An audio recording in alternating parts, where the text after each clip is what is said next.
नमस्कार दोस्तों, हमारे चैनल पर आपका स्वागत है, जहां हर रात आपको एक नया डर, रहस्य और रोमांचक अनुभव मिलेगा। हम लाते हैं आपके लिए ऐसी डरावनी कहानियां जो न केवल आपकी धड़कनें तेज कर देंगी, बल्कि आपके भीतर एक अजीब सा खौफ भी जगा देंगी। वो खौफ जो रात भर सोने नहीं देगा और हर कोने में किसी अजनबी की हलचल महसूस होगी। यदि आपको रहस्यमय घटनाएं, अनसुलझे रहस्य और तनावपूर्ण सिहरन पसंद हैं, तो हमारे चैनल को तुरंत सब्सक्राइब करें और बेल आइकन दबाएं ताकि हर नई कहानी सबसे पहले आपके पास पहुंचे।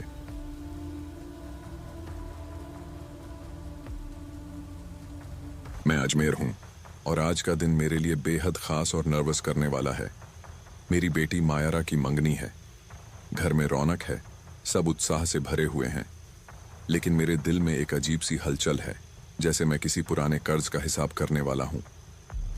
आज सालों बाद मैंने अपने सबसे पुराने और करीबी दोस्तों अंकुर और मनीष को बुलाया है। हमारी दोस्ती को 25 साल हो गए हैं, लेकिन वक्त ने हम तीनों को अलग अलग दिशाओं में बहा दिया। लंदन में बसने और व्यस्त होने के कारण उनसे मिलना मुश्किल हो गया था, लेकिन आज मैंने तय कर लिया था कि इस खास दिन पर वे मेरे पास होंगे। सुबह से ही तैयारियों का माहौल था। मायरा अपनी माँ के साथ तैयार हो रही थी और मैं मेहमानों का स्वागत करने में व्यस्त था, लेकिन मेरे मन में बार बार वही पुरानी यादें दस्तक दे रही थीं। मुझे पता था कि अंकुर और मनीष के साथ मिलते ही जो कुछ मैं इतने सालों से छुपाए बैठा हूं, वह बाहर आने का वक्त आ गया है। जैसे ही दरवाजे की घंटी बजी, मेरा दिल तेजी से धड़कने लगा।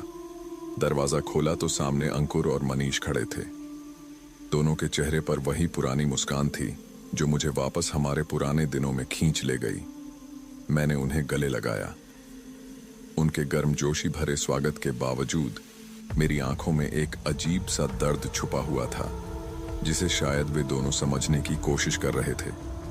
हम तीनों ड्राइंग रूम में बैठे और बातें शुरू हुईं। अंकुर हमेशा की तरह मजाकिया था। उसने मुझसे कहा, अजमेर, तेरे चेहरे पर पुरानी वाली चमक नहीं है, क्या बात है? मनीष ने उसकी बात में जोड़ते हुए कहा, हाँ भाई, ऐसा लग रहा है जैसे तू कुछ छुपा रहा है।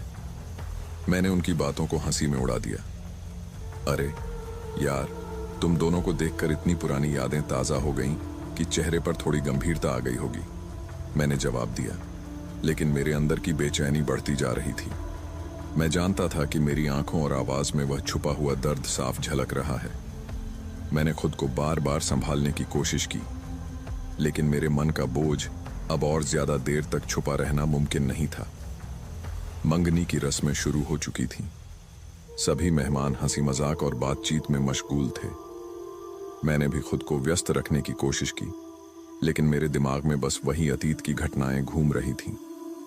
मुझे याद आ रहा था कि किस तरह मेरी जिंदगी एक रात में बदल गई थी। वो रात मेरी जिंदगी का सबसे मुश्किल दौर थी। मैं देहरादून के एक छोटे से गांव में डॉक्टर था। मेरा काम मेरी पहचान थी। लोग मुझे इज्जत देते थे और मैं गरीबों की मदद करके खुद को खुश महसूस करता था। लेकिन उस रात मेरे अस्पताल में एक लड़की को लाया गया था। वह लड़की बेहद बीमार थी। उसकी हालत देखकर ही मुझे समझ आ गया था कि उसे बचाना आसान नहीं होगा। उसके साथ आए लोग घबराए हुए थे।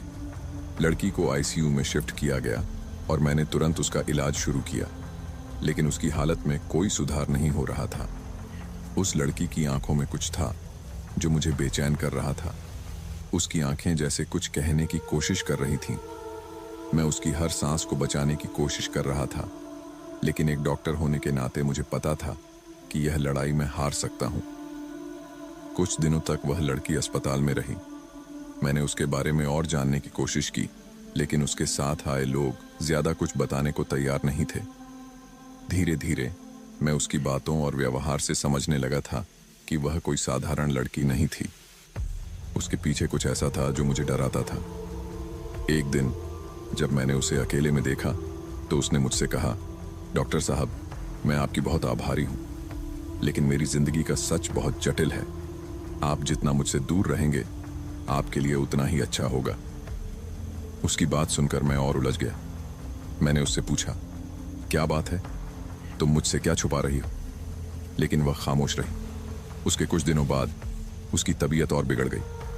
मैं पूरी कोशिश कर रहा था, लेकिन वह मेरे हाथों से फिसल रही थी। आखिरकार एक रात उसने दम तोड़ दिया।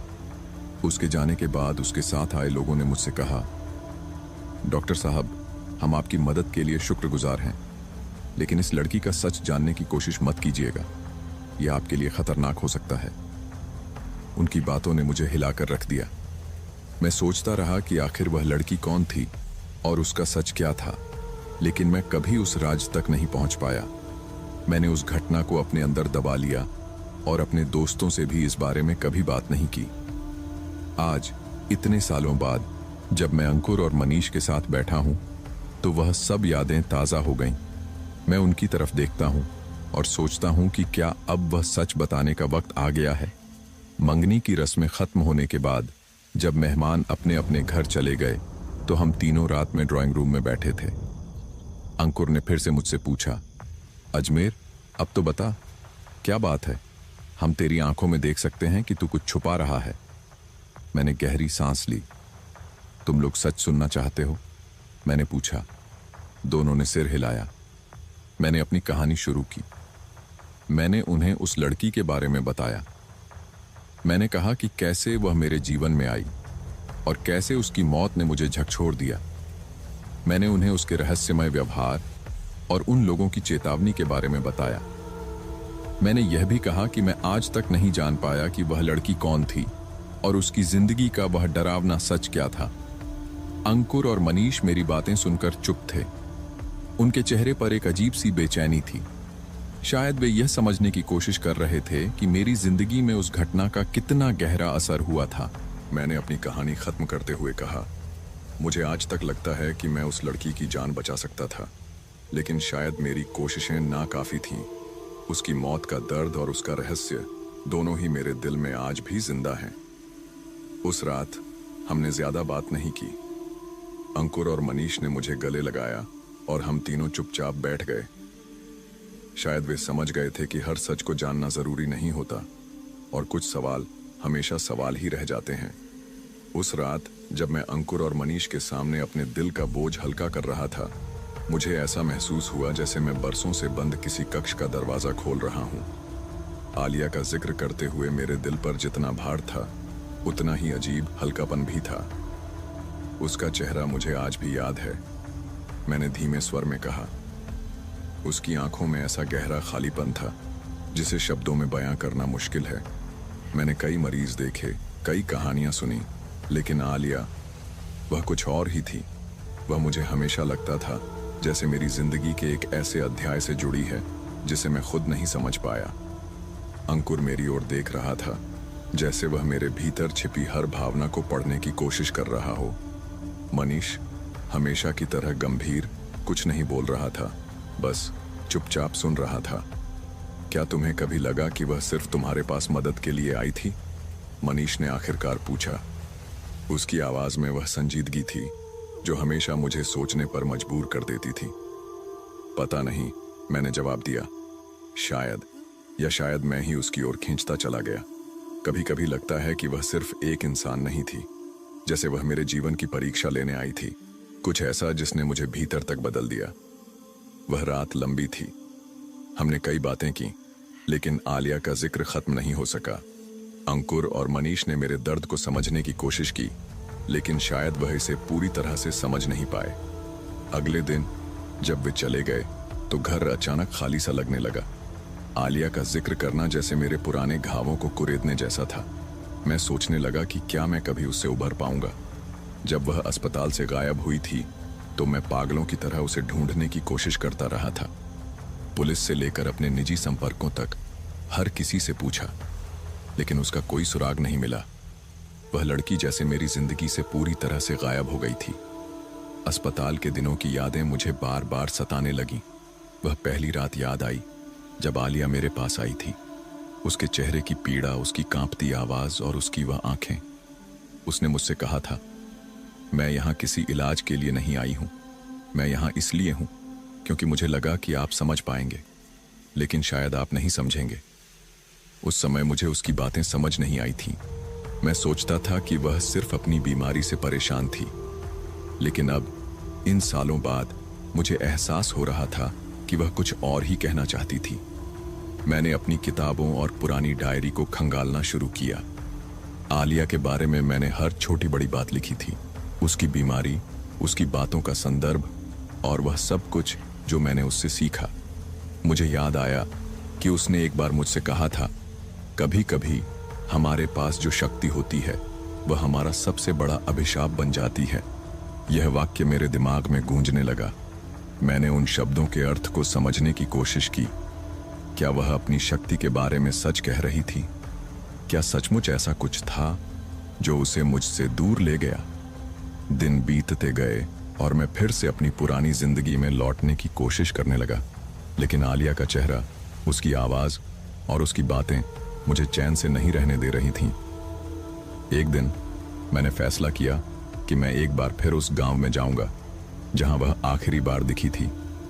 गांव पहुंचकर मैंने उसके बारे में पूछताछ शुरू की। कुछ लोग उसे पहचानते थे, लेकिन वे ज्यादा कुछ नहीं बता सके। उन्होंने कहा कि वह कुछ दिनों तक यहां रुकी थी, फिर अचानक गायब हो गई। गांव के एक बुजुर्ग ने मुझसे कहा, बेटा, वह लड़की अलग थी। उसकी आंखों में एक अजीब सी चमक थी, जैसे वह इस दुनिया की नहीं हो। मैंने उसे कई बार अकेले पेड़ों के पास खड़े देखा, जैसे वह किसी से बात कर रही हो, लेकिन जब भी मैं पास गया तो उसने कुछ नहीं कहा। यह सुनकर मेरी बेचैनी और बढ़ गई। क्या आलिया सचमुच इस दुनिया से अलग थी, या यह सब मेरे मन का वहम था? गांव में कुछ दिन बिताने के बाद भी मुझे कुछ ठोस जानकारी नहीं मिली, लेकिन मैं खाली हाथ लौटने को तैयार नहीं था। मैंने उसकी बातों पर ध्यान देना शुरू किया। उसने एक बार कहा था कि उसकी शक्तियां उसकी मां से आई थीं। अगर यह सच था तो मुझे उसकी मां के बारे में पता करना चाहिए था। मैंने गांव के पुराने रिकॉर्ड खंगालने शुरू किए। कई दिनों की मेहनत के बाद मुझे पता चला कि आलिया की मां का नाम शमीम था और वह एक साधारण महिला नहीं थी। गांव के लोगों का कहना था कि शमीम के पास एक अद्भुत ताकत थी। वे उसे जादूगरनी कहते थे, लेकिन वह कभी किसी को नुकसान नहीं पहुंचाती थी। शमीम का जिक्र सुनकर मुझे आलिया की बातें याद आईं। मेरी मां ने मुझे हमेशा कहा था कि हमारी शक्तियां हमें अलग कर देती हैं। उसने कहा था, हम इनसे बच नहीं सकते, लेकिन हमें इन्हें समझना होगा। शमीम का पता लगाने की कोशिश में मैंने पता किया कि वह कई साल पहले इस गांव को छोड़ चुकी थी। कुछ लोगों का कहना था कि वह शहर में बस गई थी, लेकिन कोई नहीं जानता था कि वह कहां गई। मेरी खोज यहीं खत्म नहीं हो सकती थी। मैं जानता था कि अगर मुझे शमीम का पता चल जाए तो शायद मैं आलिया के बारे में कुछ और जान सकता हूं।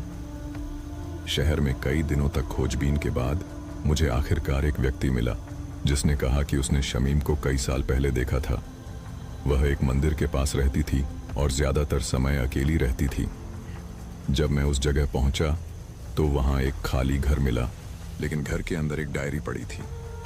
डायरी पर लिखा था, शमीम की कहानियां। डायरी पढ़ते हुए मुझे एहसास हुआ कि यह आलिया की मां की थी। उसने अपनी शक्तियों के बारे में लिखा था और यह भी बताया था कि उसने अपनी बेटी को क्यों अकेला छोड़ दिया।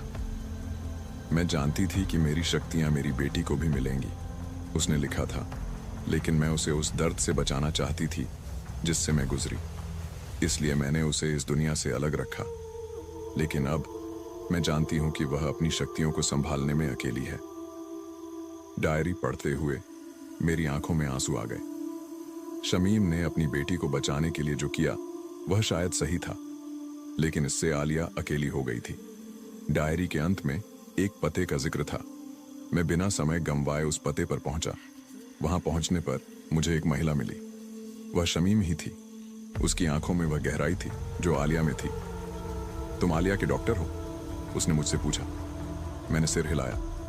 हाँ, मैं उसे ढूंढ रहा हूं। शमीम ने एक गहरी सांस ली। वह अब इस दुनिया में नहीं है, उसने कहा। यह सुनकर मेरा दिल टूट गया, लेकिन फिर उसने कहा, उसकी आत्मा अब भी तुम्हारे पास है। उसने तुम्हें चुना था क्योंकि वह जानती थी कि तुम उसे समझोगे, और यही उसकी शक्ति थी, लोगों को जोड़ने की। उस दिन मैंने शमीम से बहुत कुछ सीखा। आलिया की कहानी मेरे लिए एक रहस्य थी, लेकिन अब मुझे एहसास हुआ कि वह मेरे जीवन का हिस्सा थी। उसकी यादें, उसकी बातें और उसकी आत्मा हमेशा मेरे साथ रहेंगी। शायद मैं उसे कभी भुला नहीं पाऊंगा, लेकिन उसकी कहानी ने मुझे सिखाया कि कभी कभी जिन चीज़ों को हम समझ नहीं पाते वे भी हमारी जिंदगी का हिस्सा बन जाती हैं और हमें उन्हें अपनाना सीखना चाहिए। जब मैं उस मंदिर से वापस लौटा तो मेरे भीतर एक अजीब सा तूफान था। मैं खुद से सवाल कर रहा था कि मैं यह सब क्यों कर रहा हूं? क्या यह आलिया के लिए था या अपने लिए? मुझे उस दिन समझ में आया कि मैं शायद अपनी खोई हुई शांति की तलाश में था। आलिया के जाने के बाद मेरी जिंदगी में जो खालीपन था उसे भरने का यही एकमात्र तरीका था। मैंने बुजुर्ग आदमी की बताई बातों पर बहुत गौर किया। उन्होंने कहा था कि आलिया का परिवार उन प्राचीन शक्तियों का हिस्सा था जिनका कोई वैज्ञानिक या तार्किक आधार नहीं था। मैं डॉक्टर था, विज्ञान का आदमी, लेकिन अब जो मैं देख रहा था वह मेरी हर सोच को चुनौती दे रहा था। मंदिर में मिली किताबों को मैंने अपने साथ लाना सही समझा। वे पुरानी, धूल भरी और अजीब भाषा में लिखी गई थीं। उनमें कुछ ऐसे संकेत थे जो मुझे बार बार आलिया की याद दिला रहे थे। उन पन्नों पर कुछ शब्द बार बार उभरते थे: परछाई, अंधकार और आत्मा की शक्ति। मुझे यह सब पढ़कर डर भी लग रहा था और जिज्ञासा भी बढ़ रही थी। उस रात मैं सो नहीं सका। किताबों को बार बार पलटता, उन्हें समझने की कोशिश करता। जैसे जैसे मैं पढ़ता गया मेरे दिमाग में कुछ और बातें साफ होती गईं। उसमें लिखा था कि जिन लोगों के पास ये शक्तियां होती हैं वे अपनी मर्जी से इनसे दूर नहीं जा सकते। यह शक्तियां उन्हें हर पल घेरती रहती हैं। आलिया के परिवार ने शायद यही सच छुपाया था। आलिया ने एक बार मुझसे कहा था कि वह मेरे पास इसलिए आई थी क्योंकि उसे लगा था कि मैं उसकी मदद कर सकता हूं। उस वक्त मैंने इसे उसकी मानसिक स्थिति मानकर नजरअंदाज कर दिया था, लेकिन अब मुझे लग रहा था कि शायद वह मुझसे सच्चाई छुपा रही थी। वह चाहती थी कि मैं उसकी उन शक्तियों से छुटकारा दिलाऊं जिनसे वह खुद लड़ रही थी। एक रात जब मैं अपनी नोट्स में डूबा हुआ था तभी मैंने महसूस किया कि कमरे में कुछ बदला बदला सा था, जैसे कोई वहां था। मैं उठा और इधर उधर देखा। कुछ भी नहीं था, लेकिन हवा में एक अजीब सी ठंडक थी। तभी मुझे लगा कि मेरी मेज पर रखी किताब का एक पन्ना अपने आप पलटा। उस पन्ने पर लिखा था, जो छुपता है वह हमेशा तुम्हारे पास रहता है। यह पढ़ते ही मेरी रीढ़ की हड्डी में ठंडक दौड़ गई। यह कैसे संभव था? क्या आलिया मुझसे कुछ कहना चाहती थी या फिर यह सब मेरे दिमाग का खेल था? मुझे जवाब चाहिए था। अगले दिन मैं उस बुजुर्ग से दोबारा मिलने गया। मैंने उनसे पूछा, क्या आपने कभी उन शक्तियों को महसूस किया है जिनकी आप बात कर रहे थे? उन्होंने मेरी तरफ देखा। उनकी आंखों में एक अजीब सा गहरा भाव था। उन्होंने कहा, जो शक्ति यहां इस दुनिया में होती हैं वे केवल महसूस की जा सकती हैं, उन्हें समझा नहीं जा सकता। अगर आलिया आपके पास आई थी तो यह केवल एक संयोग नहीं हो सकता। शायद वह चाहती थी कि आप उसकी कहानी को समझें और उसे मुक्त करें। मुक्त करें? मैंने चौंकते हुए पूछा। हाँ, उन्होंने कहा। हो सकता है कि उसकी शक्ति ने उसे जकड़ रखा हो और वह आपसे मदद मांग रही हो, लेकिन इसके लिए आपको खुद को तैयार करना होगा। उस दिन के बाद से मैंने अपनी खोज और तेज कर दी। मैं आलिया के परिवार के बारे में पता लगाने की कोशिश करने लगा। मुझे एक ऐसी महिला का नाम पता चला जो कभी आलिया की मां के साथ काम करती थी। वह महिला शहर के बाहरी इलाके में रहती थी। मैंने उससे मिलने का फैसला किया। जब मैं वहां पहुंचा तो वह महिला काफी वृद्ध थी, लेकिन उसकी आंखों में एक अजीब सी चमक थी। उसने मुझे आलिया के बारे में बताया। आलिया एक अलग किस्म की लड़की थी, उसने कहा। वह अपने आसपास के लोगों से बहुत अलग थी। उसकी आंखों में एक गहराई थी जो किसी सामान्य इंसान में नहीं होती। उसने अपनी जिंदगी में बहुत कुछ सहा था। मैंने उससे पूछा, क्या आप जानती हैं कि आलिया कहाँ है? वह चुप हो गई। फिर उसने कहा, आलिया को ढूंढना आसान नहीं है। वह जिस दुनिया में है वहां तक पहुंचना किसी सामान्य इंसान के लिए संभव नहीं है। लेकिन अगर आप सच्चे दिल से उसे ढूंढ रहे हैं तो शायद वह आपको खुद ढूंढ ले। यह सुनकर मैं उलझन में पड़ गया। आलिया को कैसे ढूंढ सकता था अगर वह किसी दूसरी ही दुनिया में थी? लेकिन उस महिला की बातों में कुछ ऐसा था जिसने मुझे उम्मीद दी। मैंने अपनी खोज को जारी रखा। उन किताबों से और भी संकेत मिले जो मुझे उस मंदिर की ओर वापस ले जा रहे थे। मैंने महसूस किया कि शायद उस मंदिर में ही वह जवाब छुपा हुआ था जो मैं ढूंढ रहा था। एक रात मैं फिर उस मंदिर में गया। इस बार वहां का माहौल और भी अजीब था, जैसे किसी ने मुझे वहां आने का इंतजार किया हो। जब मैं अंदर गया तो मुझे वही कमरा मिला जहां से मैंने किताबें ली थीं, लेकिन इस बार वहां एक और दरवाजा था जो पहले नहीं था। मैंने धीरे से उस दरवाजे को खोला। अंदर घुप अंधेरा था, लेकिन जैसे ही मैंने कदम रखा एक हल्की रोशनी उभरी। वहां एक छोटा सा चबूतरा था और उस पर कुछ लिखा हुआ था। मैंने पास जाकर पढ़ा, जो दिल से ढूंढता है उसे रास्ता मिल ही जाता है। उस पल मुझे लगा कि शायद मैं सही दिशा में हूं। मैंने अपनी आंखें बंद की और सोचा, आलिया, अगर तुम कहीं हो तो मुझे कोई संकेत दो। अचानक हवा में एक अजीब सी गूंज उठी, जैसे किसी ने मेरा नाम पुकारा हो। मेरी आंखें खुल गईं और मैंने देखा कि चबूतरे पर एक चिट्ठी पड़ी हुई थी। मैंने उसे उठाया। उसमें लिखा था, अजमेर। अगर तुम यह पढ़ रहे हो तो इसका मतलब है कि तुमने मुझे समझने की कोशिश की है। मैं तुम्हारे पास आई थी क्योंकि मुझे लगा था कि तुम मेरी मदद कर सकते हो, लेकिन अब मैं एक ऐसी दुनिया में हूं जहां से लौटना संभव नहीं है। यह मेरी नियति है। मुझे माफ करना कि मैं तुम्हें यह सब पहले नहीं बता सकी। मेरे हाथ कांप रहे थे। यह चिट्ठी आलिया की थी। मैं उसे बार बार पढ़ रहा था। उसमें और भी लिखा था, लेकिन याद रखना, यह मेरी कहानी का अंत नहीं है। शायद एक दिन हम फिर मिलेंगे। उस दिन तक के लिए यह जान लो कि तुमने मुझे समझने की कोशिश की, और यही मेरे लिए सबसे बड़ी बात थी। चिट्ठी पढ़कर मेरी आंखें भर आईं। मैंने महसूस किया कि आलिया अब मेरे साथ नहीं थी, लेकिन वह हमेशा मेरी यादों में रहेगी। मैंने उस दिन खुद से वादा किया कि मैं उसकी कहानी को कभी नहीं भूलूंगा। आलिया की खोज ने मुझे एक नई दिशा दी थी। मैं अब जानता था कि जीवन केवल तथ्यों और विज्ञान का खेल नहीं है। इसमें कुछ ऐसी रहस्यपूर्ण शक्तियां भी हैं जिन्हें हम समझ नहीं सकते। आलिया ने मुझे यह सिखाया कि कभी कभी सवालों के जवाब नहीं होते, लेकिन उनका पीछा करना ही हमारा सबसे बड़ा मकसद होता है। जब मैं और रोहित आलिया के पुराने घर में घुसते गए तो हर कदम के साथ एक अजीब सा एहसास मेरे दिल में घर करता गया। उस घर की दीवारों पर वक्त की परतें जमी हुई थीं। खिड़कियों से टूटती रोशनी, धूल और यादों की गंध, सब कुछ मिलकर एक अलग ही माहौल बना रहे थे। हम एक कमरे से दूसरे कमरे में गए, लेकिन सब जगह बस खामोशी और छूटे हुए अतीत के निशान थे। तभी एक कोने में मुझे वह किताब मिली। किताब पुरानी थी, उसके पन्ने पीले पड़ चुके थे। उसे छूते ही एक अजीब सी ठंडक मेरे हाथों में फैल गई। मैंने उसे खोला तो पहला पन्ना आलिया के परिवार के वंश के बारे में था। उस पर हाथ से लिखे शब्द थे, जैसे किसी ने यह किताब व्यक्तिगत तौर पर संकलित की हो। यह किताब उनके परिवार की तंत्र विद्या और उसके प्रभावों के बारे में थी। पढ़ते हुए मुझे एहसास हुआ कि आलिया का परिवार एक प्राचीन वंश से जुड़ा हुआ था, जो गुप्त शक्तियों का अध्ययन और उनकी साधना करता था।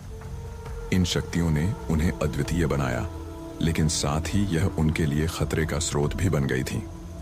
पन्नों को पलटते हुए मैं उस हिस्से पर पहुंचा जहां आलिया का जिक्र था। वहां लिखा था कि आलिया उन शक्तियों का दायरा समझने और उन्हें काबू में करने के लिए संघर्ष कर रही थी, लेकिन इन शक्तियों का असर इतना गहरा और अप्रत्याशित था कि वह खुद को इसके नियंत्रण से मुक्त नहीं कर पा रही थी। मैंने पढ़ा कि आलिया ने कई बार अपने परिवार से यह कहने की कोशिश की थी कि वह इस जिम्मेदारी को नहीं संभाल सकती, लेकिन उसका परिवार उसे इस विरासत को अपनाने के लिए मजबूर करता रहा। क्या तुम इसे समझ रहे हो?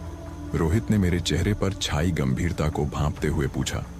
यह किताब मेरे सवालों का आधा जवाब दे रही है, मैंने कहा, लेकिन अभी भी बहुत कुछ अस्पष्ट है। हम दोनों ने मिलकर उस कमरे की तलाशी ली। मैंने देखा कि एक अलमारी के पीछे दीवार में एक छोटा सा दरवाजा छिपा हुआ था। दरवाजा लकड़ी का था और उस पर ताला लगा हुआ था। यह देखकर मेरी जिज्ञासा और बढ़ गई। यह दरवाजा हमें कहीं ना कहीं जरूर ले जाएगा, मैंने रोहित से कहा। हमने मिलकर उस दरवाजे को खोलने की कोशिश की, लेकिन वह आसानी से नहीं खुला।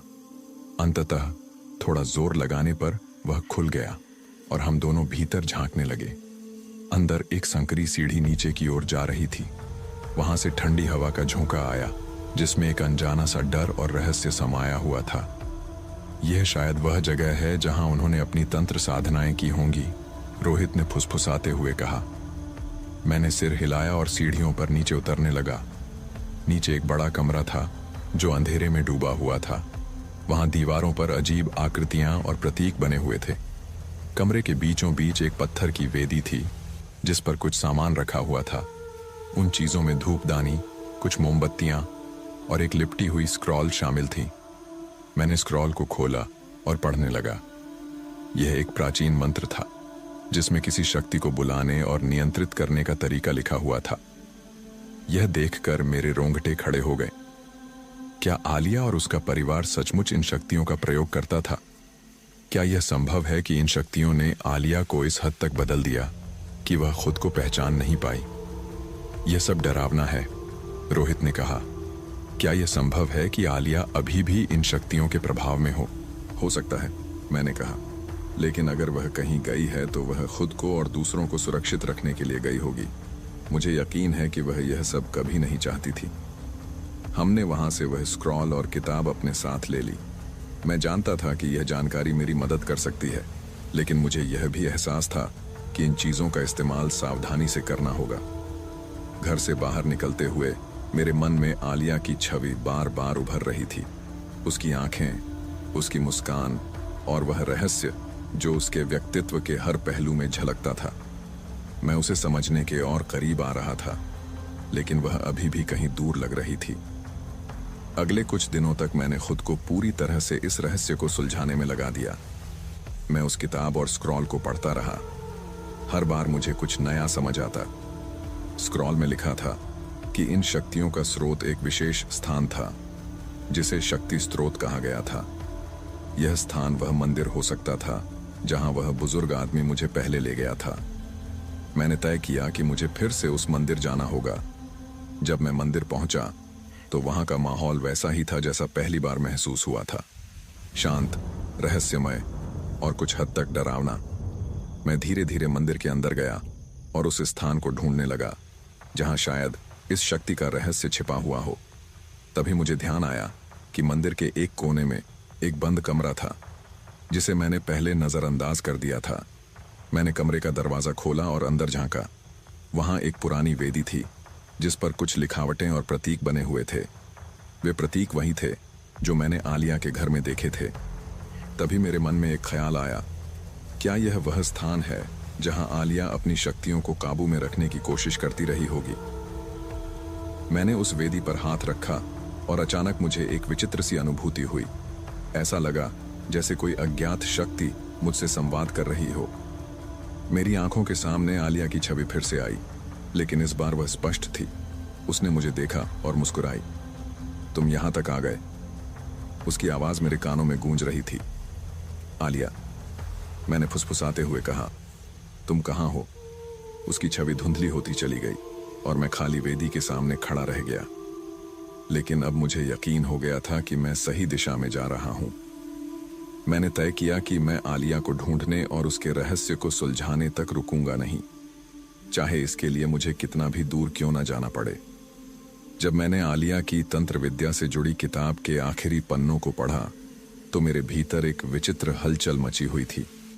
ऐसा लग रहा था जैसे मैं किसी ऐसे रहस्य को छूने वाला हूं जो मेरी जिंदगी को हमेशा के लिए बदल सकता है।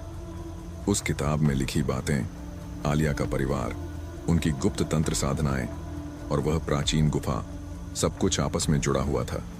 ये सब सोचते हुए मैंने खुद से कहा, आलिया, तुम कौन थी और तुम्हारे इस रहस्य का अंत कहाँ है? रोहित मेरे पास खड़ा था, लेकिन उसकी आंखों में डर साफ झलक रहा था। उसने मुझसे कहा, अजमेर, यह गुफा कोई साधारण जगह नहीं है। मुझे यकीन है कि यहाँ कुछ ऐसा है जो हमारी कल्पना से परे है। मैंने उसे शांत किया। रोहित, अगर आलिया सच में यहाँ आई थी तो हमें यह समझने की कोशिश करनी होगी कि उसने ऐसा क्यों किया। हमें डर से पीछे हटने की जरूरत नहीं है। हमने तय किया कि गुफा में गहराई तक जाने का जोखिम उठाना ही होगा। मेरे मन में एक ही बात थी, अगर आलिया सचमुच यहाँ आई थी तो शायद मुझे कुछ ऐसा मिलेगा जो उसके गायब होने की गुत्थी को सुलझा सके। गुफा का माहौल अजीब था। हर कदम पर ऐसा लगता था जैसे कोई हमें देख रहा हो। वहां की ठंडी सीली हवा मेरी त्वचा को चुभ रही थी, लेकिन मेरे अंदर का जज्बा इस डर से कहीं बड़ा था। गुफा के अंदर जैसे जैसे हम आगे बढ़ते गए, अंधेरा और घना होता गया। रोहित के हाथ में एक टॉर्च थी जो हमें रास्ता दिखा रही थी। दीवारों पर बने अजीबोगरीब चिन्ह मुझे आलिया के घर की किताब में दिखे प्रतीकों की याद दिला रहे थे। यह गुफा निश्चित रूप से उस तंत्र विद्या से जुड़ी थी जिसका जिक्र किताब में था। कुछ देर बाद हम एक बड़े कक्ष में पहुंचे। कक्ष के केंद्र में एक विशाल वेदी थी जिसके चारों ओर जले हुए दियों के अवशेष पड़े थे। वहां की ऊर्जा इतनी भारी थी कि मेरे दिल की धड़कन तेज हो गई। मैंने महसूस किया कि यह वही स्थान हो सकता है जहां आलिया ने अपनी शक्तियों का सामना किया होगा। मैंने वेदी के पास एक पुराना ताबीज पड़ा हुआ देखा। उसे उठाते ही मेरी सांसें थम गईं। ताबीज में आलिया की तस्वीर थी। यह वही आलिया थी जिसे मैं जानता था। गहरी आंखें, मुस्कुराते हुए होंठ और एक अजीब सा सुकून जो उसके चेहरे पर हमेशा रहता था। रोहित, देखो, यह आलिया का ताबीज है। वह यहां आई थी, मैंने लगभग चीखते हुए कहा। रोहित ने ताबीज को देखा और बोला, अगर वह यहां आई थी तो उसने इस जगह को क्यों चुना? क्या उसने अपनी शक्तियों को यहीं नियंत्रित किया? मैंने गहरी सांस ली और ताबीज को ध्यान से देखा। ताबीज में एक और चीज छुपी हुई थी। यह एक छोटा सा कागज था जिस पर कुछ लिखा हुआ था। मैंने उसे बाहर निकाला और पढ़ने लगा। कागज पर लिखा था, अगर तुम यहां तक पहुंच गए हो तो इसका मतलब है कि तुमने मेरे दिल और मेरे रहस्यों को समझने की कोशिश की है। मैं यहां अपनी शक्तियों से लड़ने और खुद को बचाने आई थी। मैंने जो रास्ता चुना है वह कठिन है, लेकिन यह मुझे और दूसरों को सुरक्षित रखने के लिए जरूरी है। अगर तुम मुझे ढूंढने की कोशिश कर रहे हो तो जान लो कि मैं तुम्हारे करीब हूं। बस अपने दिल की सुनो। मेरे हाथ कांपने लगे। आलिया ने यह संदेश मेरे लिए छोड़ा था। वह चाहती थी कि मैं उसे समझूं, उसके फैसलों को स्वीकार करूं। रोहित, मुझे लगता है कि आलिया ने इस गुफा में अपनी शक्तियों को नियंत्रित करने की कोशिश की होगी, लेकिन वह यहां से कहां गई? मैंने कहा। रोहित ने वेदी के पास कुछ और संकेतों को देखते हुए कहा, मुझे लगता है कि यहां कुछ और छुपा हुआ है। हमें हर चीज को ध्यान से देखना होगा। हमने कक्ष की हर दीवार, हर कोने को खंगालना शुरू किया। तभी मेरी नजर वेदी के पीछे एक संकरी सी सुरंग पर पड़ी। वह सुरंग गुफा के और भीतर जाती थी। यह सुरंग शायद आलिया के अगले कदम की ओर इशारा कर रही है, मैंने कहा। हम दोनों सुरंग के अंदर बढ़ने लगे। यह जगह और भी ठंडी और डरावनी थी। वहां का सन्नाटा ऐसा था जैसे वह हमारे दिलों की धड़कन तक को सुन सकता हो। सुरंग के अंत में हम एक छोटे से कक्ष में पहुंचे। वहां एक पुरानी किताब और एक और ताबीज रखा हुआ था। किताब में तंत्र विद्या के बारे में गहराई से लिखा हुआ था। यह किताब आलिया की थी। उसके पहले पन्ने पर लिखा था, अगर यह किताब तुम्हारे हाथ में है तो इसका मतलब है कि तुमने मेरी खोज में हर डर और हर मुश्किल का सामना किया है। मैं तुम्हें बताना चाहती हूँ कि मेरी जिंदगी का हर फैसला मेरे लिए जरूरी था, लेकिन अब मैं तुमसे एक और आखिरी बार मिलने की उम्मीद करती हूँ। उस कक्ष में यह संदेश पाकर मेरी आंखों में आंसू आ गए। आलिया की यह किताब और ताबीज मेरे लिए एक आखिरी उम्मीद थी। मुझे यकीन था कि वह कहीं ना कहीं मेरा इंतजार कर रही थी। रोहित, मुझे अब और भी यकीन हो गया है कि आलिया ने खुद को छुपा लिया है, लेकिन वह मुझे बुलाना चाहती है। मुझे बस उसकी तलाश जारी रखनी होगी, मैंने कहा। रोहित ने मेरी ओर देखा और कहा, अगर तुमने यहां तक आने का साहस दिखाया है तो तुम उसे जरूर ढूंढ पाओगे, लेकिन यह रास्ता आसान नहीं होगा। मैंने गहरी सांस ली और आलिया की किताब को सीने से लगा लिया। मैं जानता था कि यह सफर अभी खत्म नहीं हुआ है। आलिया के इस रहस्य को पूरी तरह सुलझाने और उसे ढूंढने के लिए मुझे और भी गहरे अंधेरों में उतरना होगा, लेकिन अब मैं किसी भी डर को अपने रास्ते में नहीं आने दूंगा। मैंने खुद से वादा किया कि मैं आलिया को ढूंढकर उसकी जिंदगी के उस अधूरे अध्याय को पूरा करूंगा जो इस गुफा में छूट गया था। गुफा से बाहर आते हुए मेरा मन अभी भी उलझा हुआ था। इस जगह के भीतर जो कुछ भी हुआ वह मुझे पूरी तरह से समझ में नहीं आ सका था। गुफा के अंदर की हवा, मूर्तियां तंत्र के संकेत और सबसे महत्वपूर्ण वह ताबीज, सब कुछ बहुत गहरा और अजीब सा था। मुझे लग रहा था कि मैंने जो पाया है वह बस एक टुकड़ा था। आलिया का गायब होना, उसकी शक्तियां और वह प्राचीन तंत्र विद्या, यह सब एक ऐसे रहस्य की ओर इशारा कर रहा था जिसे सुलझाने के लिए मुझे और गहरे जाने की जरूरत थी। रोहित के साथ चलते हुए गुफा का दृश्य मेरे दिमाग में अभी भी घूम रहा था। मैंने उसकी ओर देखा और उसने मुझे देखा। हमारे चेहरों पर वही चिंता थी, वही रहस्य, वही सवाल। अजमेर, हमें क्या करना चाहिए? रोहित ने पूछा। हमें वापस लौटना होगा, मैंने कहा, लेकिन हम सिर्फ उन संकेतों तक सीमित नहीं रह सकते जो गुफा ने हमें दिए। आलिया के बारे में बहुत कुछ है जो हम नहीं जानते। मुझे लगता है कि उसकी यात्रा का अगला पड़ाव कहीं और था। रोहित चुप रहा, लेकिन मुझे उसकी आंखों में वही सवाल दिख रहा था जो मेरे मन में था। क्या आलिया सचमुच इस गुफा में अपनी शक्तियों को नियंत्रित करने के बाद गायब हो गई थी, या फिर कुछ और हुआ था? क्या वह खुद को छुपा चुकी थी, या फिर उसे किसी और खतरे का सामना करना पड़ा था? गुफा से बाहर निकलते हुए हमने पहले ही तय किया था कि हमें आलिया के परिवार और उसकी तंत्र विद्या के बारे में और अधिक जानने की जरूरत है। हमें यह समझने की कोशिश करनी होगी कि आलिया के साथ क्या हुआ था और वह क्यों इतनी शक्तिशाली होती जा रही थी। क्या वह अपनी शक्तियों से डर रही थी, या फिर कुछ और था? हम दोनों घर लौटे और मैंने किताब के पन्नों को फिर से खोल लिया। अब मैं उस पर नजर डाल रहा था, जैसे हर शब्द एक नई कड़ी हो जो मुझे आलिया के गायब होने की गुत्थी तक ले जाएगी।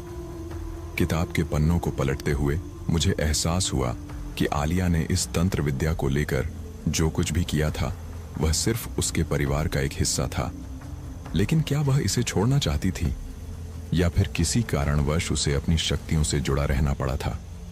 मेरे दिमाग में इन सवालों की एक लंबी सूची बन रही थी और साथ ही साथ एक गहरी चिंता भी। क्या आलिया ने अपने परिवार की विरासत को नकारा था, या फिर वह किसी और कारणवश इस तंत्र से दूर नहीं जा पाई थी? शायद वह खुद को इस खतरनाक शक्ति से बचाना चाहती थी, लेकिन यह साबित करने के लिए कि उसने ऐसा किया था, मुझे कुछ और तलाशने की जरूरत थी। कुछ दिन बाद मैंने आलिया के पुराने घर जाने का निर्णय लिया। वहां का माहौल भी कुछ अजीब सा था, जैसे कुछ छुपा हुआ हो। जब मैं वहां पहुंचा तो सब कुछ शांत था और बाहर का दृश्य बिल्कुल वैसा ही था जैसे पहले था। लेकिन मुझे पता था कि अब मुझे अंदर जाने और अधिक जानकारी प्राप्त करने की जरूरत थी। घर के अंदर कदम रखते ही मुझे महसूस हुआ कि कुछ बदल चुका था। यह पहले जैसा नहीं था। किसी तरह का सन्नाटा था, जैसे यहां कुछ रहस्यमय घटनाएं हो रही हों। मैंने अंदर जाकर आलिया के कमरे का दरवाजा खोला। कमरे के भीतर वही पुरानी चीजें थीं, लेकिन इस बार वहां कुछ और भी था। एक पुराना ताबीज। ये वही ताबीज था जो मैंने गुफा में देखा था। मेरे हाथों में यह ताबीज आया और अचानक मुझे महसूस हुआ कि यह किसी बड़ी शक्ति का प्रतीक है। क्या आलिया ने इसे अपनी शक्तियों को नियंत्रित करने के लिए इस्तेमाल किया था, या फिर यह कुछ और था? मैंने ताबीज को ध्यान से देखा और महसूस किया कि इसके अंदर कुछ खास था, कुछ ऐसा जो मुझे और गहरे ले जाएगा। क्या तुम ठीक हो? रोहित ने पूछा जब उसने मुझे कमरे के अंदर देखा। हाँ, मैंने जवाब दिया। ये ताबीज देखो, ये वही है जो मैंने गुफा में देखा था। रोहित ने ताबीज को हाथ में लिया और ध्यान से देखा। यह तो आलिया का ही ताबीज लगता है, लेकिन इसका क्या मतलब है? मुझे लगता है कि आलिया ने इसे छोड़कर कुछ बड़ा संदेश दिया है, मैंने कहा। यह ताबीज हमें उस रास्ते की ओर ले जाएगा जहां आलिया ने अपनी यात्रा की थी। अब मेरा लक्ष्य स्पष्ट था। मुझे आलिया के पिछले कदमों का अनुसरण करना था, और ताबीज के इस संदेश को समझने के लिए मुझे और अधिक जानकारी प्राप्त करनी थी। शायद यह ताबीज किसी गहरे रहस्य की कुंजी हो जो आलिया के गायब होने और उसकी शक्तियों से जुड़ा हुआ है। हमने ताबीज को साथ में लेकर अगले कदम उठाने का निर्णय लिया। मुझे यकीन था कि यह ताबीज हमें आलिया के बारे में और अधिक जानकारी देगा, लेकिन इस यात्रा में और भी कई रहस्यमय बातें सामने आ सकती थीं। अब मेरी आंखों में एक नया उद्देश्य था। मैं आलिया के रहस्यों को सुलझाने के लिए पूरी तरह से तैयार था। और मुझे अब इस सफर में किसी भी चुनौती का सामना करने का कोई डर नहीं था। गहरी सोच में डूबे हुए मैं और रोहित आलिया के घर से बाहर निकल रहे थे। दिल में बहुत सारे सवाल थे जिनका जवाब हमें जल्द से जल्द मिलना चाहिए था। वह पत्र जो हमने आलिया के घर से निकाला था मेरे दिमाग में बार बार घूम रहा था। आलिया के परिवार का तंत्र, विद्या से जुड़ा इतिहास और वह अजीब सी चेतावनी कि इस विद्या का दुरुपयोग व्यक्ति को नष्ट कर सकता था, यह सब कुछ मुझे एक भयावह दिशा में ले जा रहा था। हमें यह सब जल्दी से समझना होगा, मैंने रोहित से कहा। आलिया ने जिन मंत्रों का अध्ययन किया वह उसे खतरनाक जगह तक ले गए और अगर हम सही नहीं किए तो हमारे साथ भी वही हो सकता है। रोहित ने सिर हिलाया। तुम ठीक कह रहे हो, लेकिन हमें अब क्या करना चाहिए? हम और कहां जाएंगे? मैंने कुछ पल के लिए सोचा। आलिया का गुरु, उसने ही यह चेतावनी दी थी कि तंत्र के गलत इस्तेमाल से सब कुछ बर्बाद हो सकता था। अगर आलिया ने वास्तव में कोई गलती की थी तो वह इस शक्तिशाली तंत्र के प्रभाव से बचने के लिए कहीं छिपी हुई होगी। रोहित ने एक बार फिर सिर हिलाया। तो तुम क्या सोचते हो, हमें अब कहां जाना चाहिए? हमें आलिया के गुरु के बारे में और जानने की जरूरत है, मैंने कहा। शायद वह हमारे लिए कुछ और जानकारी छोड़कर गए हों। वह भी आलिया के इस अजीब बदलाव से अवगत रहे होंगे। हम दोनों ने अब यह तय किया कि हमें आलिया के गुरु का पता लगाना होगा। कुछ दिनों तक हम हर जगह उनकी खोज करते रहे, लेकिन किसी भी स्थान पर उनके बारे में कोई खास जानकारी नहीं मिली। आलिया का गुरु कोई साधारण व्यक्ति नहीं था, वह एक तंत्र विद्या के महान ज्ञाता थे और उनकी पहचान छुपी हुई थी। फिर कुछ दिन बाद एक और सुराग मिला। किसी ने बताया कि वह गुरु एक छोटे से गांव में रहते थे जो शहर से काफी दूर था। गांव में पहुंचे तो हमें महसूस हुआ कि यह स्थान बहुत पुराना और रहस्यमय था। यहाँ की गलियां सुनसान और चुप थीं और हर घर की दीवारों पर कुछ न कुछ अजीब से चित्र थे। मुझे यह महसूस हो रहा था कि आलिया के गुरु का घर यही कहीं होगा। हम एक घर के पास रुके और रोहित ने दरवाजे की घंटी बजाई। कुछ पल बाद दरवाजा खुला और एक वृद्ध व्यक्ति सामने आया।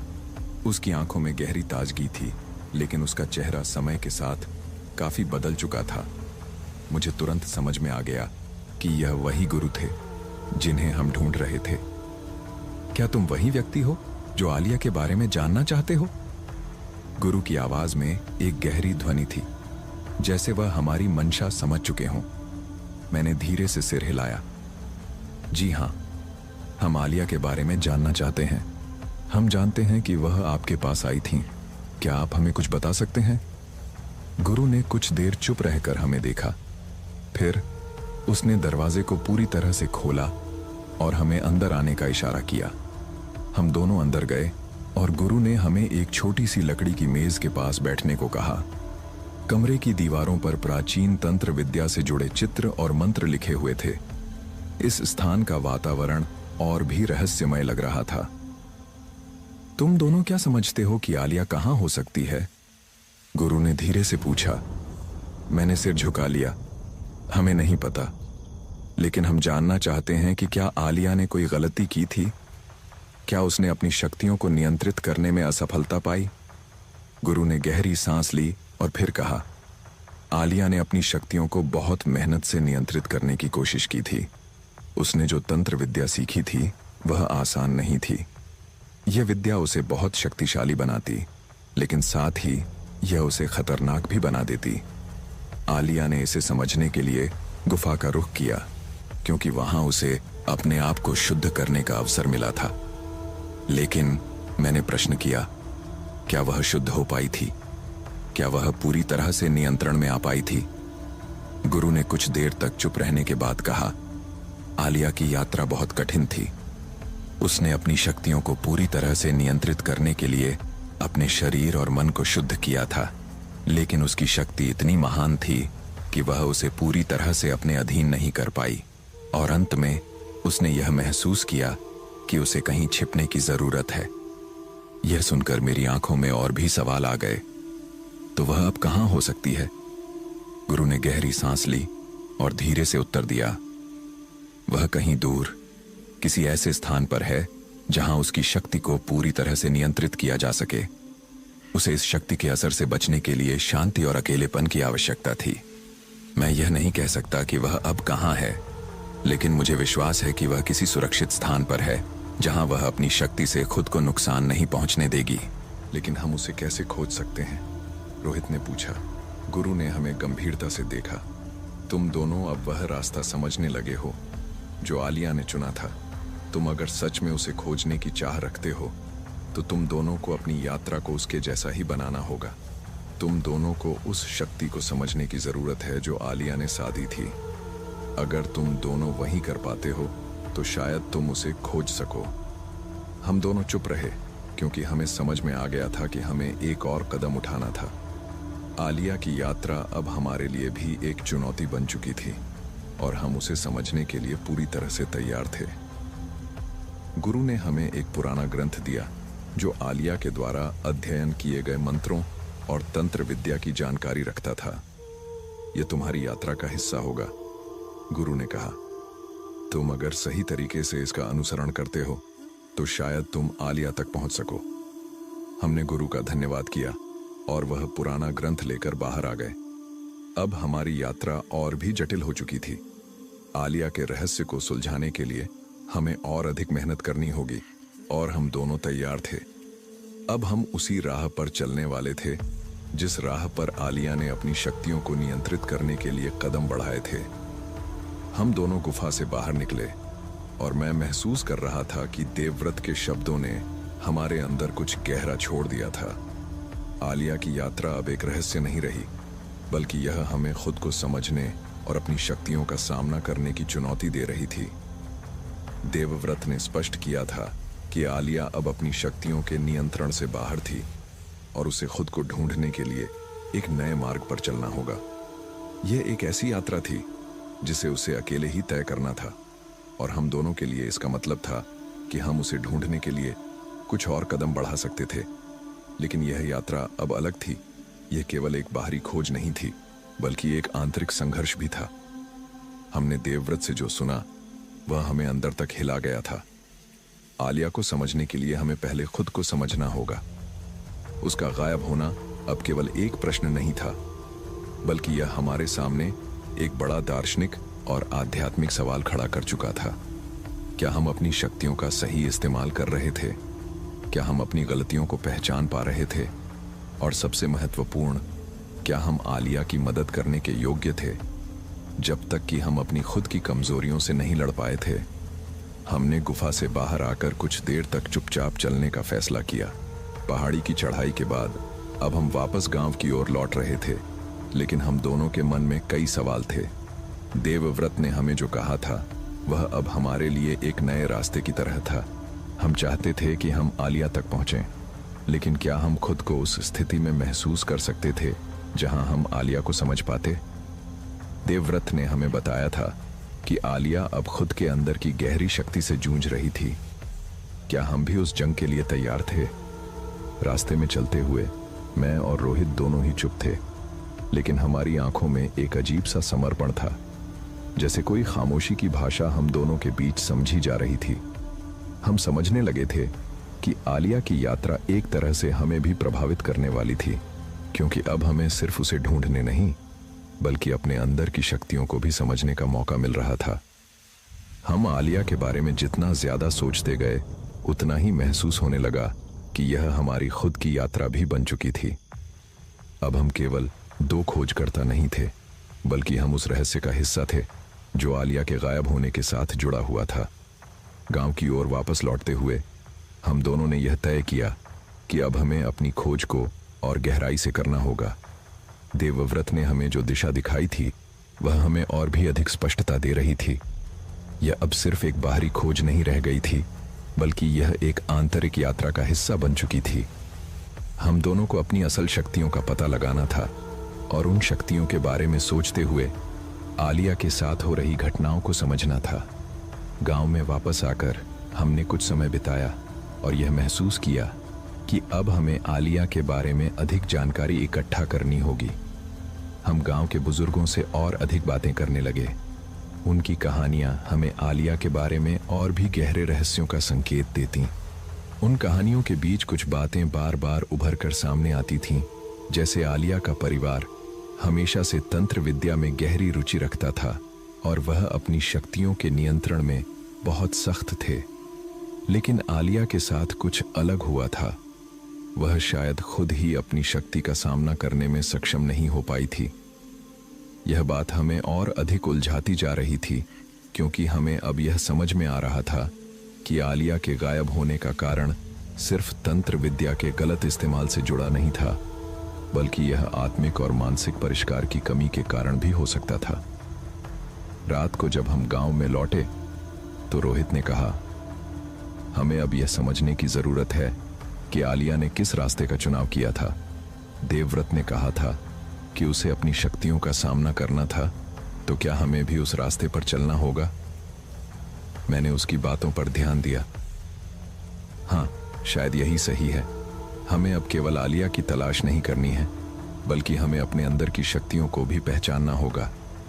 देवव्रत ने जो हमें बताया वह हमें इस यात्रा में और गहरे डूबने के लिए प्रेरित कर रहा है। अगर हम सच में आलिया की मदद करना चाहते हैं तो हमें खुद को भी ठीक से जानना होगा। हम दोनों कुछ देर चुप रहे। फिर मैंने कहा, मुझे लगता है अब हम आलिया के बारे में कुछ और जानने के लिए कुछ पुराने ग्रंथों का अध्ययन करना चाहिए। देवव्रत ने जो हमें दिया था वह भी एक संकेत हो सकता है। हमने उस रात पुराने ग्रंथों को खंगालना शुरू किया। हर शब्द, हर मंत्र हमें आलिया के रहस्यों के करीब ले जा रहा था। यह महसूस होते हुए कि अब हम उसी पथ पर चल रहे थे जिस पर आलिया ने अपनी यात्रा शुरू की थी। यह रास्ता अब हमें और गहरे अंदर की ओर खींचता जा रहा था। हम सिर्फ एक बाहरी खोज में नहीं थे, बल्कि यह हमारे आत्मिक और मानसिक विकास का हिस्सा बन चुका था। रात का समय गुजरने लगा और मैं सोचने लगा कि आलिया के साथ जो कुछ भी हुआ, क्या वह हमारे लिए एक चेतावनी था? क्या हम अपने अंदर की शक्ति को पूरी तरह से समझने के लिए तैयार थे? क्या हम अपनी गलतियों से सीख सकते थे? अगर हम यही सब समझने की कोशिश करते रहे तो शायद हम आलिया की खोज में सफलता पा सकें। अगले कुछ दिनों तक हम और अधिक गहराई से उस तंत्र विद्या का अध्ययन करते रहे जो आलिया के जीवन का हिस्सा था। हम समझने लगे थे कि आलिया की यात्रा केवल एक बाहरी खोज नहीं थी, बल्कि यह एक आत्मिक यात्रा थी जो हमें भी अपनी शक्ति का सामना करने के लिए प्रेरित कर रही थी। आलिया का गायब होना अब हमें एक नई दिशा दिखा रहा था और हम इस रहस्य को सुलझाने के लिए तैयार थे। हम दोनों ने वह किताब खोली और जैसे ही उसके पन्ने पलटे, मुझे लगा कि हम किसी ऐसे गहरे समंदर में गोता लगा रहे थे जहां से बाहर निकलने का कोई रास्ता नहीं था। किताब में दर्ज हर शब्द, हर मंत्र एक नई रहस्यमय दुनिया की ओर इशारा कर रहा था। आलिया की शक्तियों का कारण अब हमें थोड़ा और साफ दिखाई दे रहा था, लेकिन जितना ज्यादा हम समझने की कोशिश कर रहे थे, उतना ही और उलझते जा रहे थे। मुझे यह महसूस हो रहा था कि हम जो कर रहे थे वह केवल आलिया को बचाने की कोशिश नहीं थी, बल्कि यह हमारी अपनी मानसिक और आत्मिक यात्रा भी बन गई थी। किताब का कवर सुनहरी चमक से ढका हुआ था, लेकिन इसके भीतर की ऊर्जा किसी ठंडी और भारी चुप्पी की तरह महसूस हो रही थी। मैं और रोहित दोनों इसे बेहद ध्यान से पढ़ रहे थे और हर पन्ने को पलटते हुए मुझे यह एहसास हो रहा था कि आलिया ने जिन मंत्रों का अध्ययन किया था उनमें कुछ बहुत गहरे और खतरनाक शक्तियों का संकेत था। शायद वह जानती थी कि यह शक्तियां उसे कहीं ना कहीं संभालने में मदद कर सकती हैं, लेकिन शायद वह उस खेल को पूरी तरह से नहीं समझ पाई थी जो उसने शुरू किया था। यह देख, रोहित ने एक पन्ने को उलटते हुए कहा, यहां कुछ ऐसा लिखा है जो शायद आलिया ने कभी नहीं पढ़ा। मैंने उसकी तरफ देखा और उस पन्ने पर ध्यान दिया। उस पर एक पुराना मंत्र था और उसके नीचे एक चेतावनी भी लिखी थी। यदि इस मंत्र का उपयोग किया जाता है तो इसके परिणाम को संभालने के लिए आपकी आत्मा पूरी तरह से तैयार होनी चाहिए। यह वाक्य मुझे बहुत अजीब लगा, क्योंकि आलिया के बारे में जितना हमने सुना था वह आत्मा की पूरी तैयारी से बहुत दूर थी। शायद यह वह गलती थी जिसे आलिया ने नहीं समझा था। मैंने गहरी सांस ली और किताब के पन्नों को पलटते हुए कहा, अगर आलिया ने इस मंत्र का इस्तेमाल किया था तो यह उसकी स्थिति को और भी जटिल बना सकता है। रोहित ने सिर झुकाया और धीरे से बोला, लेकिन हमें इसके बारे में पूरी जानकारी तो नहीं है। क्या हम इस किताब को समझने में पूरी तरह सक्षम हैं? मैंने उसे देखा और एक पल के लिए सोचा। यह सच था कि इस किताब को समझने में हमें कोई आसान रास्ता नहीं मिल रहा था। इस किताब में लिखी हर बात एक गहरे समंदर की तरह थी और हम दोनों ही उस समंदर में डूबने से डरते हुए उसकी सतह को छू रहे थे। लेकिन अब हमें आलिया को बचाने के लिए किसी भी तरह के कदम उठाने थे और वह कदम हमें उसी दिशा में बढ़ाना था जहां यह किताब हमें ले जा रही थी। हमें यह समझना होगा कि आलिया की शक्तियों का पूरा नियंत्रण अब हमारे हाथ में नहीं है, मैंने कहा। लेकिन हम जो मंत्र ढूंढ रहे हैं वे हमें यह रास्ता दिखा सकते हैं जो हम दोनों को साथ लेकर आलिया तक पहुंचने में मदद कर सकता है। हम दोनों एक दूसरे को देख रहे थे और यह महसूस हो रहा था कि अब हमें इस किताब को पूरी तरह से समझने के लिए और गहरे में उतरना होगा।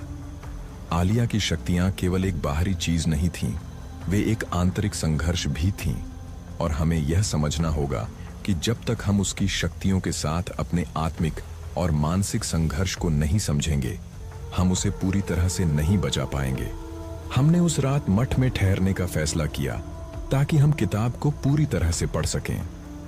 गुफा की चुप्पी और किताब की रहस्यमय ऊर्जा ने हमें एक अजीब सी मानसिक स्थिति में डाल दिया था, लेकिन हम जानते थे कि हमें इससे पार पाना होगा। किताब में छुपे हर शब्द के साथ हमें एक नया रास्ता दिखाई दे रहा था, लेकिन वह रास्ता इतना सरल नहीं था। हमें उस रास्ते पर चलते हुए अपनी पूरी शक्ति और मानसिक सजगता का इस्तेमाल करना था, क्योंकि अगर हमने एक भी गलत कदम उठाया तो हम आलिया की तरह ही उस रहस्य के जाल में फंस सकते थे। सुनहरी चमक के साथ किताब के पन्ने पलटते हुए मैंने एक और मंत्र पढ़ा जिसमें लिखा था, जो शक्ति के रहस्यों को जानता है वह अपनी आत्मा को खोने के खतरे में होता है, क्योंकि शक्ति कभी भी नियंत्रण में नहीं रहती। इस वाक्य ने मुझे और भी बेचैन कर दिया। आलिया ने शायद इसी कारण से अपनी शक्ति को सही तरीके से नहीं संभाला था, क्योंकि उसकी आत्मा पूरी तरह से इस ताकत से जुड़ी नहीं थी। हम अब यह समझ रहे थे कि आलिया ने अपनी शक्तियों को नियंत्रित करने के लिए एक गलत तरीका अपनाया था और वही तरीका उसकी मुसीबत का कारण बना। क्या हम उसे बचा पाएंगे? रोहित ने अचानक पूछा। उसकी आवाज में एक तरह की बेचैनी थी जो मेरी भी थी। मैंने किताब में लिखे मंत्रों को एक बार फिर से पढ़ा और फिर धीरे से कहा, हमें पूरी तरह से इस विद्या को समझना होगा, तभी हम आलिया को बचा सकते हैं। रोहित ने सिर झुकाया और हम दोनों फिर से किताब में खो गए। जब तक हम इसे पूरी तरह से नहीं समझेंगे तब तक हमें आलिया को बचाने का कोई रास्ता नहीं मिलेगा। हर एक मंत्र, हर एक वाक्य हमें आलिया की यात्रा के और करीब ले जा रहा था, लेकिन साथ ही हमें यह भी एहसास हो रहा था कि हम खुद कितने जटिल रास्ते पर चल रहे थे। हम जानते थे कि आलिया की यात्रा अब केवल उसकी नहीं थी, बल्कि ये हमारी भी यात्रा बन चुकी थी। यह एक गहरी आत्मिक और मानसिक यात्रा थी जो हम दोनों को अपनी सीमाओं के पार ले जा सकती थी। हम आलिया तक पहुंचने के लिए जिस रास्ते पर चल रहे थे वह हमें खुद को भी एक नए तरीके से देखने के लिए मजबूर कर रहा था। शायद यही वह कड़ी थी जो हमें उसकी खोज में और भी मजबूती से आगे बढ़ने के लिए प्रेरित कर रही थी। गुफा में अंधेरा था, लेकिन किताब की रोशनी में हमें उम्मीद की एक किरण दिखाई दे रही थी। हमारे लिए यह एक निर्णायक क्षण था। जब आलिया ने अपनी शक्तियों को नियंत्रण में लाने के लिए हमें उस मंत्र की मदद से आह्वान किया, तो मुझे महसूस हुआ कि हम अब उस मोड़ पर खड़े हैं जहां एक नया अध्याय शुरू हो रहा था। किताब में पढ़ी गई हर बात, हर मंत्र जैसे हमारे सामने पूरी दुनिया की परतें खोल रहा था। हम आलिया तक पहुंचने में सफल हो गए थे, लेकिन यह यात्रा अब भी खत्म नहीं हुई थी। अब हमारी सबसे बड़ी चुनौती यह थी कि हम उसकी शक्ति को कैसे संभाल सकते थे, उसे कैसे समझा सकते थे कि उसके भीतर जो ताकत समाई हुई है उसे सही दिशा में मोड़ने के लिए उसे अपने भीतर की यात्रा पर जाना होगा। आलिया की आंखों में अब एक नई चेतना थी। उसकी पहले वाली अनजानी चमक अब धीरे धीरे हल्की हो गई थी। वह अब अपनी शक्तियों से जूझ नहीं रही थी, बल्कि उन्हें समझने की कोशिश कर रही थी। मुझे याद है, उसने जब धीरे धीरे अपनी आंखें खोलीं तो उसकी आवाज में एक हल्की सी कंपी थी, मुझे एहसास हुआ, उसने कहा, कि मेरी शक्तियां मुझे एक ऐसे रास्ते पर ले जा रही थीं जहां लौटने का कोई रास्ता नहीं था। मैंने जो रास्ता चुना था वह मेरे लिए और इस दुनिया के लिए खतरनाक था। मैं और रोहित एक दूसरे को देख रहे थे। हमें राहत का एहसास हुआ, लेकिन साथ ही यह समझ में आया कि यह राहत अस्थायी थी। हमें आलिया को पूरी तरह से सुरक्षित बनाने के लिए और भी कदम उठाने थे। आलिया के चेहरे पर अब शांति थी, लेकिन उसकी आंखों में कुछ ऐसी छुपी हुई आक्रामकता भी थी जो उसे कभी भी अपनी शक्ति के प्रवाह में बहने पर मजबूर कर सकती थी। वह अब अपने भीतर की शक्ति को समझने की कोशिश कर रही थी, लेकिन हमें यह ध्यान रखना था कि यह केवल शुरुआत थी। हमने उसे समझाया कि उसकी शक्ति को पूरी तरह से समझने और उसे नियंत्रित करने के लिए उसे अपने भीतर एक नई शुरुआत करनी होगी। यह आसान नहीं था। आलिया ने खुद को जिस गहरे जाल में फंसाया था, उससे निकलना कोई साधारण काम नहीं था। उसने अपनी शक्ति को सिर्फ बाहरी तत्वों के साथ जोड़ लिया था, लेकिन अब उसे यह महसूस करना होगा कि उसकी शक्ति केवल तंत्र विद्या तक सीमित नहीं थी। यह शक्ति उस प्रकृति के गहरे राज्य से जुड़ी हुई थी जिसके बारे में उसने कभी नहीं सोचा था। हमने उसे बताया कि उसका सामना अब अपनी शक्तियों से था, और यही समय था जब उसे अपने भीतर की गहरी यात्रा पर चलने की जरूरत थी। आलिया, मैंने कहा, तुमने अपनी शक्तियों को जो दिशा दी है वह अब तुम्हारे जीवन को ही नहीं, पूरी दुनिया को खतरे में डाल सकती है। तुम्हें अपनी शक्तियों को समझने की आवश्यकता है। आलिया चुप रही, लेकिन उसकी आंखों में एक अनजाना सा डर था। यह डर सिर्फ अपनी शक्तियों का नहीं था, बल्कि यह डर था कि कहीं वह उन शक्तियों से न संभल पाए। यह डर उसके मन में था, लेकिन अब उसे पार पाना था। मुझे याद है, उसने आखिरी बार अपने भीतर झांकते हुए कहा, मैंने कभी नहीं सोचा था कि मेरी शक्तियां मुझे इस मोड़ पर ला सकती हैं। मुझे लगता है मैं अब सही रास्ते पर हूं। हमने महसूस किया कि आलिया ने अपनी यात्रा का पहला कदम उठा लिया था। अब उसे आगे बढ़ने की जरूरत थी, लेकिन यह कदम छोटा नहीं था। यह उसकी आत्मा का पुनर्निर्माण था, एक गहरी साधना थी जिसे उसे पूरी तरह से समझने की आवश्यकता थी। अब उसे अपनी शक्ति को नियंत्रित करने की दिशा में कदम बढ़ाना था। हमने वह मंत्र जो गुरु ने हमें सिखाया था फिर से याद किया और उसे समझने की कोशिश की। यह मंत्र आलिया के भीतर की शक्तियों को एक सही दिशा में मोड़ने के लिए था, लेकिन यह बहुत ही जोखिम भरा था। हमें यह एहसास था कि आलिया की शक्ति को नियंत्रित करने में केवल मंत्र का सहारा नहीं था, यह उसकी आत्मिक यात्रा थी जिसे उसे पूरी तरह से पार करना था। हम तीनों अब एक साथ खड़े थे, आलिया, रोहित और मैं। हम जानते थे कि हम अकेले कुछ नहीं कर सकते थे। इस यात्रा को हमें एक साथ करना था। हमें आलिया को यह समझाना था कि उसकी शक्ति का सही दिशा में प्रयोग ही उसकी सबसे बड़ी ताकत होगी। उसे अपने भीतर के डर और असुरक्षा से बाहर निकलना था, क्योंकि यही उसे अपनी शक्तियों के नियंत्रण में लाने में मदद कर सकता था। आलिया ने अपनी आंखें बंद की और मंत्र का उच्चारण करना शुरू किया। उसकी आवाज पहले धीमी थी, फिर जैसे जैसे उसने ध्यान लगाया उसकी आवाज मजबूत होती गई। मुझे महसूस हुआ कि वह अब अपनी शक्ति को समझने के करीब पहुंच रही थी। यह कोई त्वरित प्रक्रिया नहीं थी, लेकिन उसने पहला कदम उठा लिया था। उसकी आंखों में अब वही चमक नहीं थी जो पहले थी। अब वह एक नई राह पर चल रही थी। आलिया के भीतर बदलाव आ रहा था, और यह बदलाव धीरे धीरे उसे अपने भीतर की शक्ति को पहचानने और उसे नियंत्रित करने की दिशा में ले जा रहा था। हम तीनों ने उस पल को महसूस किया जब आलिया ने अपनी शक्तियों को अपनी चेतना के साथ पूरी तरह से जोड़ लिया। उसकी आंखें अब स्पष्ट थीं, और उसमें जो गहरा डर था वह धीरे धीरे समाप्त हो गया था। अब हम तीनों के सामने एक नई शुरुआत थी। आलिया ने अपनी शक्तियों को नियंत्रित कर लिया था, और हम जानते थे कि अब वह अपने अंदर की गहरी ताकत को समझने और उसे सही दिशा में प्रयोग करने के लिए तैयार थी।